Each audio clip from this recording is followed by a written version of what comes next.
Hello everyone, welcome back to another episode of the Carlisle United Career Mode Safe. This is episode number 3. And as you would have seen in the title of the video, we are trying to bring in a new right back into the squad today. As you would have known, we had a lot of trouble trying to bring in new players, whether it's on a permanent transfer or a loan due to players not wanting to relocate to the lower league, which is League 2 right now. So I've had to go out and try and purchase or loan in players from League 1, League 2 teams. And today we are trying to bring in Tom James from Yeovil Town. I have previously used Tom James in a career mode save quite some time back when I was trying to rebuild Yeovil Town, a project which I abandoned after a few weeks because things happened. But anyway, Tom James is a pretty decent right back, someone that you can definitely rely on in terms of having your right back covered. He's pretty decent physically, technical wise, he's alright.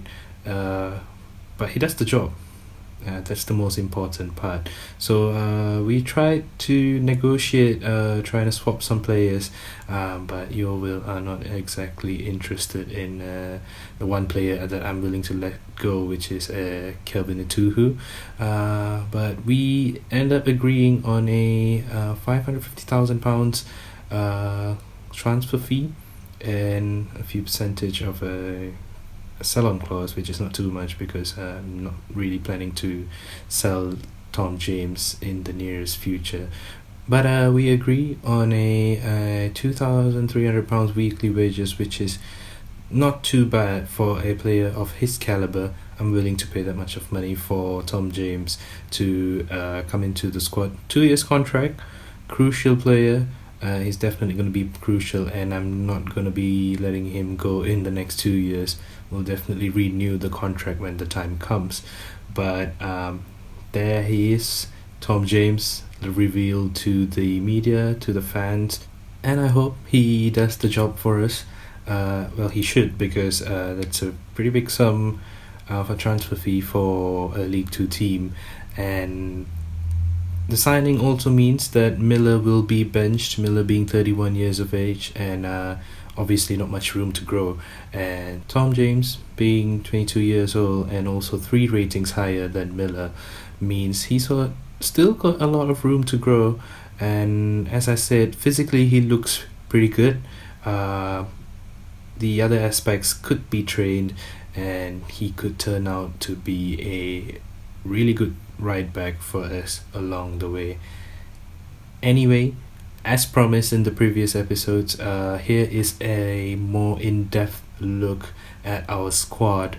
What I realized is that our squad is a pretty aging squad. You could say that about half the team are about 29 to 32 years of age, which means we would have to rely heavily on the youth team development program, because the board has a ridiculous financial expectation of us, where they would want us to see a profit margin of a few £1,000,000 at the end of the season, but they barely gave us any money to work with. And with an aging squad, also trying to push for promotion, it's going to be really hard if we don't get decent youth prospects into our squad.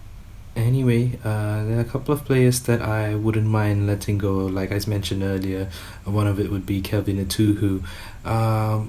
One of the main reasons I don't really mind letting him go, despite having a pretty thin number of players in our squad, is because he's injury prone, and also the centre midfield positions are currently pretty much occupied, and Kelvin needs to do something spectacular to get some decent game time. And at the age of 30 and being injury prone, I don't think there's much for him to look forward to. in this team. So I wouldn't mind letting him go. We'll also see if we can sign anyone on the free agents list before the transfer window officially closes. But another thing that I realized that we've got quite a number of players loaned into the squad. If you realize on the top left of the screen, the number of players we have in the squad is 27, with one player out on loan, which is Bennett, who's not looking too bright either. But that would make 26 players in our squad at the moment, if I'm not mistaken, and 7 of the players that we have are on loan at Carlisle.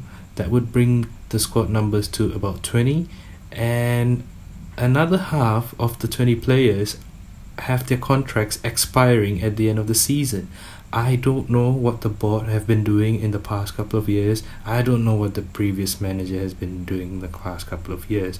But now we've been handed all of this and all of the expectation financially, and also the expectation to finish at a better position in the league, fighting for promotion, while also trying to work our way through the season with the limited budget. Because, as I said earlier, this would mean that we would have to rely heavily on the youth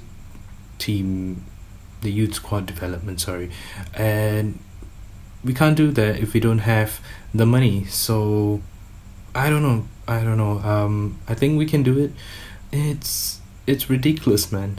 Like, the expectations are so sky high, but at the same time you're going to make it hard for us to sort of survive in the League 2. We'll be lucky if we don't drop down to the National League. Well, thankfully FIFA doesn't have the National League below us, or we'll be dropping down there anytime soon.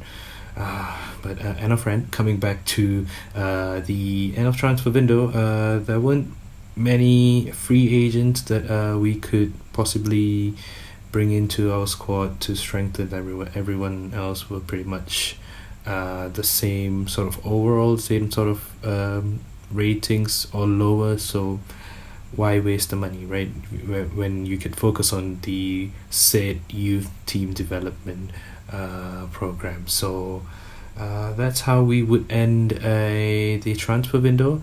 But we also have our first youth team report coming in, and there's a decent prospect in the ranks, which would be Liam Price.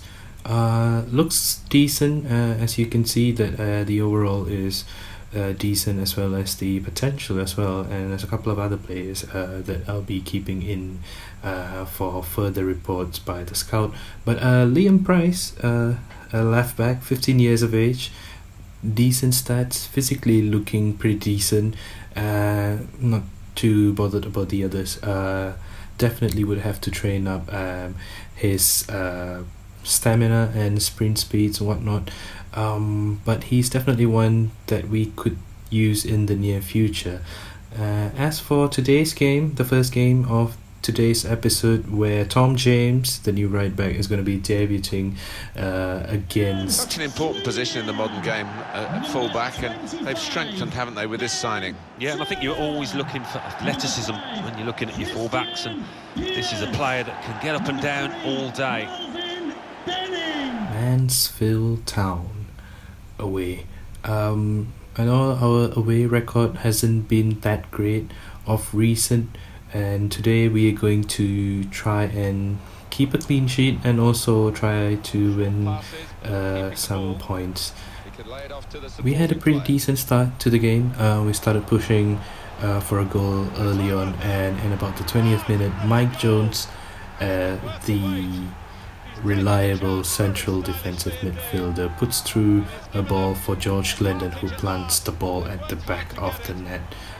First time finish, pretty decent. George Glendon isn't exactly famous for his passing, but he's got a pretty mean strike and to try and find a goal, and he scores his first of the season stylishly. Marvelous first time finish from George Glendon. Up the Blues 1-0. Right after that goal, Mansfield Town came back guns blazing as expected.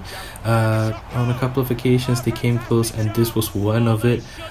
I have no idea how that didn't end up in the back of the net, because while playing the game I genuinely thought that they would have found the equalizer by then, but for some reason their finishing was more awful than mine. So I'm happy with that, but we also have to constantly make sure that we don't make any silly mistakes and provide them goals. But on the other end of the pitch, we attack and attack and attack, and look at this for a wonder strike from Steven Skugel. I think it's already the second goal of the season for the man who's a maestro in the midfield, always putting in really good passes, opening up, carving open the defenses of the opposition. But from time to time, he definitely can strike the ball, and that was one of it. 2-0 by halftime. We should have been 3-0 up if Thomas had scored this one, which unfortunately hits the side of the post, the wrong side of the post. I remembered that he was like left-footed this time around, but it still wasn't enough to get ourselves up 3-0. And again, the chances that I was talking about for Mansfield Town, if they took their chances, they could have actually won the game by a goal, at least 3-2, 4-2 up. But they kept missing their chances. They were, for some reason, much worse finishes than myself. And here go another chance. This time around, our number 30, Colin makes a really good save to keep the scoreline at 2-0 and also pick up another clean sheet along the way, away from home as well. 3 points, I'm very happy with that. And a really good debut from Tom James, and a masterclass from Jones once again in midfield, definitely dictating the game and also giving a really good cover for the defense as well. And that win puts us in the second place, and we've got to start stringing in some wins to keep a decent momentum if we want to stay in the race for promotion for next season.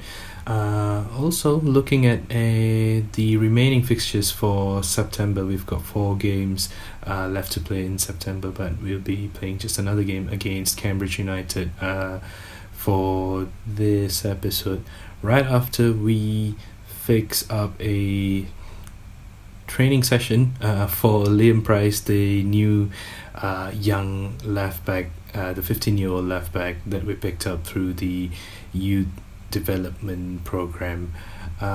Hopefully he develops nicely just before he becomes eligible to get a pro deal and start for us more frequently in the coming games. But anyway, coming back to the game, the next game against Cambridge United, I thought of giving a chance for Gray to stand between the sticks for this one, as he had a pretty decent performance against Bristol City in the Carabao Cup. But I was made to question my decision very early on, as Cambridge United took a 1-0 lead through a very, very well taken volley from Maris. To be fair on Gray, there's probably nothing much that he could have done for that goal, as it came out of the sky and Maris took the chance and it was 1-0. But right after the kickoff, I was immediately pushing for a goal, and we hit the crossbar from Cullen, and I thought that was going in. I genuinely thought that was going in. But bringing that momentum on, we keep pushing, keep trying. It was quite tough to get through Cambridge United's midfield for some reason, but we do get our equalising goal through Cullen once again in the 32nd minute. he's a really good striker, Cullen, and it's painful that he's only on loan at Carlisle for this season. Hopefully we can bring him back for the next season, provided that he continues his goal scoring form for us. But in the 70th minute, there's a pretty decent chance for Arthur once again. To be fair, it's a 50-50 chance. Bit unfortunate. Next time, maybe he'll bury it. But as the commentator said, he would do better next time, and he does better the next time around. Ball goes out to the right to Thomas, who puts in a really good inviting cross, and Arthur gets his head to the ball, and the ball goes into the back of the net. Celebrate it like you've just won the World Cup. You deserve it. You've tried many times, and you finally get a goal. And what a header, what a finish. And that header makes it 2-1, and that's how the game would finish. Man of the match goes out to Arthur for his constant attempts, resilience to try and score a goal, and that result would also mean that we are at the top of the table after 7 league games, 10 goals scored, 4 goals conceded, and 16 points at the top. That would be the end of today's episode, guys. I hope you guys liked the video. Please drop a like and subscribe to the channel. Do also let me know if there's anything that you guys would like to discuss about, or also would like to see in the future episodes. Hope you guys have a wonderful day, and I'll see you guys on the next one.